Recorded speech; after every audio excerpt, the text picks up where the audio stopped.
जिनके भाग्य में पुत्र की प्राप्ति नहीं होती है। दोस्तों, एक बार की बात है कि भगवान विष्णु शेष नाग की सैया पर क्षीर सागर में लेटे हुए थे और माता लक्ष्मी उनके पास में बैठी हुई थी। विष्णु जी के पैर दबाते हुए माता लक्ष्मी ने भगवान विष्णु से पूछा, हे प्रभु, आज मेरे मन में कुछ प्रश्न उठ रहे हैं। यदि आप कृपा करके मेरे इन 3 प्रश्नों का उत्तर दें तो मुझे बड़ी संतुष्टि होगी और मेरे मन को बड़ी शांति मिलेगी। माता की बात सुनकर भगवान विष्णु कहते हैं, हे देवी, तुम्हारे मन में जो भी प्रश्न है तुम बिल्कुल संकोच करके मुझसे कहो, मैं तुम्हारी शंका का निवारण जरूर करूंगा। माता लक्ष्मी कहती हैं, हे प्रभु, मैं जानना चाहती हूँ कि वह कौन सी स्त्री होती है जिसके भाग्य में संतान का सुख नहीं होता है, और मैं यह भी जानना चाहती हूँ कि वह कौन सी स्त्री है जो समय से पहले विधवा हो जाती है, और मैं यह भी जानना चाहती हूँ कि वह कौन सा श्रृंगार है जिसे स्त्री के करने से उसे स्वर्ग में स्थान प्राप्त होता है। माता की बात सुनकर भगवान विष्णु कहते हैं, हे देवी, तुमने आज बड़ा ही उत्तम प्रश्न पूछा है और ये तुम्हारे तीनों प्रश्न बड़े ही महत्वपूर्ण हैं। इन प्रश्नों का उत्तर संसार के लिए कल्याणकारी होगा। जो भी मनुष्य इन्हें ध्यान से सुनता है उसे पृथ्वी लोक पर सारे सुख प्राप्त होते हैं, कभी उसे जीवन में दुख नहीं होता, और जब उसकी मृत्यु होती है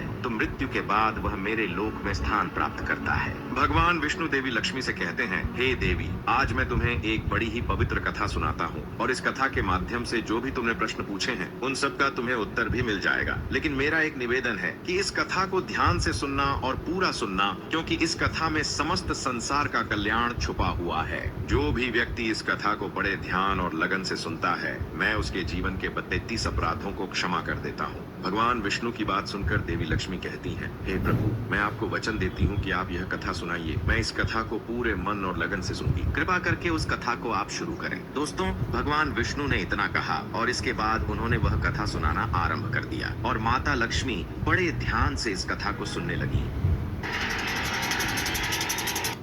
लक्ष्मी, एक समय की बात है, मध्य देश में एक बड़ा ही छोटा सा नगर था और उस नगर में एक जमींदार रहता था। उस जमींदार के 2 बेटे थे। दोनों बेटों का विवाह भी हो चुका था और जमींदार के घर में किसी भी चीज की कोई कमी नहीं थी। किंतु उस जमींदार की पत्नी का स्वभाव बड़ा ही दुष्ट था। जमींदार की पत्नी और उसके बेटे की पत्नी दोनों का स्वभाव दुष्ट था। जमींदार की पत्नी अपनी बड़ी बहू को तो बहुत प्यार करती थी, किंतु छोटे बेटे की पत्नी के साथ बड़ा बुरा व्यवहार करती थी। घर की सबसे छोटी बहू अर्थात छोटे बेटे की पत्नी, जिसका स्वभाव बड़ा ही अच्छा था, वह हमेशा भगवान पर विश्वास रखने वाली बड़ी ही पतिव्रता स्त्री थी और वह अकेले ही घर का सारा काम करती थी। घर के कार्यों में वह बड़ी ही निपुण थी। इतना अच्छा स्वभाव होने के बावजूद भी उसकी सास उसके साथ अच्छा व्यवहार नहीं करती थी, बल्कि वह हमेशा उसका अपमान भी करती थी। इसके पीछे कारण बस इतना था कि जो बड़ी बहू थी उसको एक पुत्र था और जो छोटी बहू थी उसने एक पुत्री को जन्म दिया था। बस उसका यही अपराध था। पुत्री को जन्म देने के कारण जमींदार की पत्नी,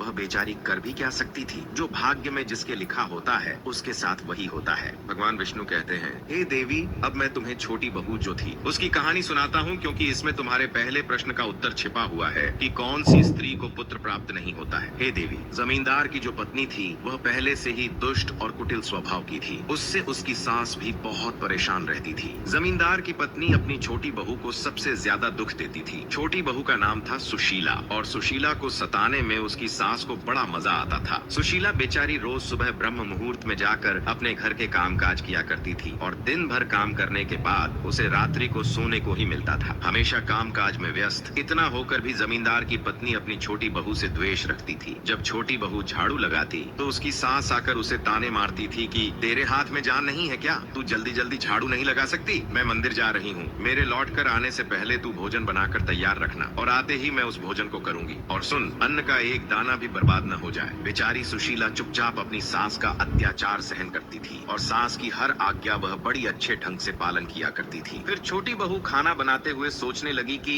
मैं घर में इतना काम करती हूँ लेकिन फिर भी मैं चैन की सांस नहीं ले पाती हूँ। मेरी सासू माँ किसी न किसी बात को लेकर मुझे ही ताना मारा करती हैं। पता नहीं कब उसकी ताना देने की आदत जाएगी। सुशीला इतना विचार कर ही रही थी कि तभी उसके घर पर दरवाजा खटखटाने की आवाज उसे सुनाई देती है। छोटी बहू सुशीला ने सोचा, अभी तो भोजन तैयार भी नहीं हुआ है, है। लगता है मेरी सास आज जल्दी मंदिर से लौट आई हैं। अब वह फिर से मुझे सताना शुरू करेंगी और मुझसे ताने मारेंगी। तभी सुशीला ने जब दरवाजा खोला तो उसने देखा कि द्वार पर एक युवा सन्यासी खड़ा हुआ है। वह सन्यासी सुशीला से कहने लगा, बेटी सदा सुहागिन रहो। तुम इस सन्यासी के लिए कुछ भी दान करो। हे बेटी, मुझे बहुत भूख लगी है। मैंने कई दिन से भोजन नहीं किया है और मेरे भोजन करने की बड़ी तीव्र इच्छा हो रही है। उस साधु की बात को सुनकर सुशीला ने सोचा, अगर मैं इस सन्यासी को भोजन करा दूं और इतने में मेरी सास आ गई तो मेरी खैर नहीं। कुछ देर तक विचार करने के बाद उसने अपने मन में सोचा, यदि मैं सासू माँ के ताने के डर से इस सन्यासी को भोजन नहीं कराऊं तो सबसे बड़ा धर्म है और ऐसा करने से सारा पुण्य नष्ट हो जाएगा। इतना विचार करके सुशीला ने उस सन्यासी को घर के अंदर बुला लिया और अपने अतिथि धर्म का पालन करते हुए सुशीला ने उस सन्यासी को भोजन कराने लगी। दोस्तों, तभी क्या होता है कि उसकी सास घर पर उसी समय पहुंच जाती है और उस सन्यासी को घर के अंदर भोजन करते हुए देखकर उसका गुस्सा 7वें आसमान पर पहुंच जाता है। वह चिल्लाते हुए कहती है, सुशीला, यहाँ पर क्या किसी प्रकार का भंडारा या दावत चल रही है जो तू राह चलते भिखारियों को घर में बिठाकर भोजन करा रही है? सुशीला ने अपनी सास से बड़ी विनती की, लेकिन सुशीला की सास ने अपनी बहू की एक बात भी नहीं सुनी। उसने उस सन्यासी का हाथ पकड़ा और उसे घर से बाहर निकाल दिया। उसके चले जाने के बाद उसके भोजन को उठाकर कचरे के डिब्बे में फेंक दिया। फिर वह सास, उसने सुशीला पर गुस्सा करना शुरू कर दिया और कहने लगी, अरे दुष्ट औरत, मैंने तुझे कहा था कि अन्न का एक भी दाना बर्बाद नहीं होना चाहिए, लेकिन तूने यह क्या किया? उस भिखारी को, उस भुखमंगे को इतना सारा भोजन करा दिया। सुशीला डरते डरते बोली, मैंने सन्यासी को अपने हिस्से का भोजन दिया है, इसमें आखिर इतना गुस्सा होने की कौन सी बात है? यदि आप इतना गुस्सा हो रही हैं तो मैं आज भोजन नहीं करूंगी। द्वार पर आए अतिथियों को कभी खाली हाथ नहीं भेजना चाहिए,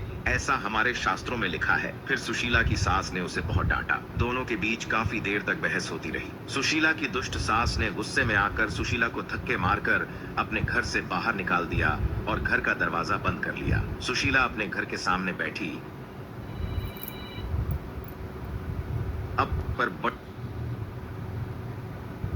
बाहर से सास को अपनी आवाज लगाती रही, लेकिन उसकी सास ने एक भी शब्द नहीं सुना और न ही उसका दिल पसीजा। उसने उसे घर के अंदर नहीं आने दिया। फिर सुशीला दुखी और उदास होकर अपने मायके के लिए निकल पड़ी। मायके जाने के बाद रास्ते में एक बहुत बड़ा जंगल पड़ता था। सुशीला भूखी और प्यासे रहकर उस जंगल के रास्ते पर चलने लगी। दोस्तों, तभी क्या होता है कि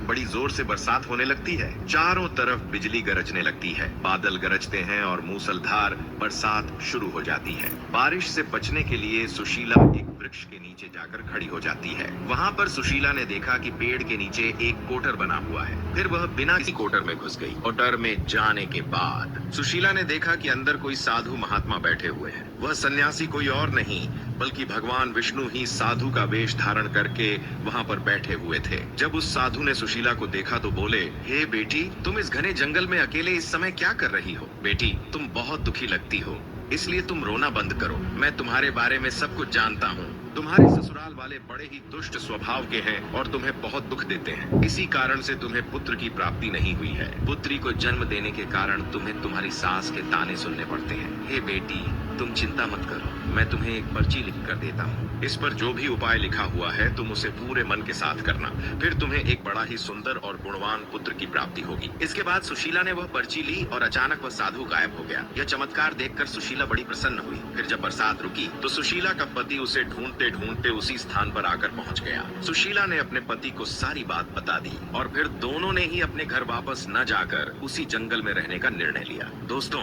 वहीं पर रहते हुए एक दिन सुशीला के मन में पुत्र प्राप्ति का ख्याल आया और वह मन ही मन विचार करने लगी, यदि मेरा भी कोई पुत्र होता तो आज ससुराल में मुझे बहुत ज्यादा इज्जत मिलती। तभी सुशीला को साधु के द्वारा जो पर्ची दी गई थी उसकी याद आ गई। फिर जब उसने वह पर्ची खोलकर पढ़ा तो उसने देखा कि जो स्त्री पुत्र प्राप्ति की कामना करती है उसे रात्रि में अपने पति की बाईं तरफ सोना चाहिए। ऐसा करने के कुछ समय बाद बाईं करवट लेने से नाक का दाहिना स्वर और दाहिनी करवट लेने से नाक का बाया स्वर चालू हो जाता है। फिर जब पुत्र की इच्छा हो तो उस स्थिति में मिलन से पहले यह निश्चित कर लेना चाहिए कि पुरुष का दायां स्वर चलने लगे और स्त्री का बाया स्वर चलने लगे और उसी समय पर गर्भ धारण किया जाना चाहिए। ऐसा करने से निश्चित ही पुत्र की प्राप्ति होती है। इसके विपरीत नाग के स्वर चलने से पुत्र की प्राप्ति होती है। उस पर्ची में आगे लिखा हुआ था कि पहले 4 दिन में पुरुष के साथ मिलन नहीं करना चाहिए और 5वीं रात्रि में मिलन करने से पुत्र की प्राप्ति होती है। 6ठी रात्रि में मिलन करने से पुत्री की प्राप्ति होती है। 7वीं रात्रि में मिलन करने से बंध्या पुत्री प्राप्त होती है।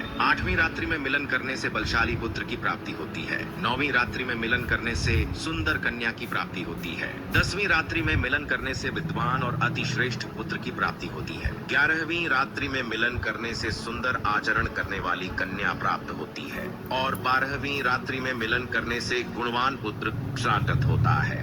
13वीं रात्रि में मिलन करने से लक्ष्मी के स्वरूप पुत्री प्राप्त होती है और 14वीं रात्रि में मिलन करने से गुणवान, बुद्धिमान तथा बलवान पुत्र प्राप्त होता।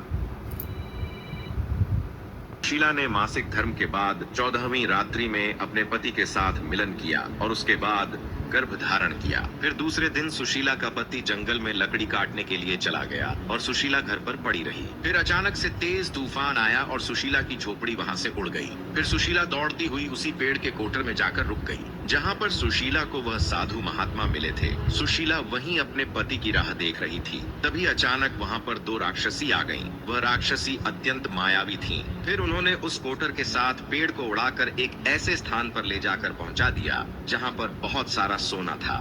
जब सुशीला ने यह दृश्य देखा तो वह चौंक गई। सुशीला पेड़ के कोटर में छिपी रही। जब वह राक्षसी भोजन की तलाश में गई तो सुशीला ने उस स्थान से बहुत सारा सोना उठा लिया और उसे उसी कोटर में भर दिया। जब वह राक्षसी लौटकर आई तो उसने देखा कि पेड़ फिर से उसी स्थान पर आ गया है। फिर वह राक्षसी उस पेड़ से बैठकर उस पेड़ को उड़ाकर उसी जंगल में आ गई। राक्षसी के जाने के बाद सुशीला ने सारा सोना लेकर अपने पति के पास जाकर उसे वह सारा सोना दे दिया। फिर पति और सुशीला दोनों अपने ससुराल लौट आए। वहां जाकर उसने अपनी सास को वह सोना दे दिया और सारी हकीकत बता दी। यह सुनकर उसकी सास को बहुत गुस्सा आया और वह बोली, अरे मूर्ख औरत, तू बस इतना ही सोना लेकर वहां से आई है? इतने सोने से क्या होगा? मैं तो होती तो बहुत सारा सोना लेकर वहां से आती। फिर उसकी सास भी उसी जंगल के कोटर में जाकर छिप गई और राक्षसी की राह देखने लगी। तभी वह 2 राक्षसी फिर वहां पर आईं और पेड़ को उड़ाकर फिर से उसे एक बर्फीले पहाड़ पर ले जाकर चली गई। यह देखकर सास बहुत क्रोधित हुई और बोली, यह कहाँ लेकर आ गई है? यहाँ तो बस बर्फ और मिट्टी है। तभी उन राक्षसों ने उसकी आवाज सुन ली और देखा कि एक बूढ़ी औरत पेड़ के कोटर में छिपकर बैठी है। फिर उन्होंने उस सास को बाहर निकाला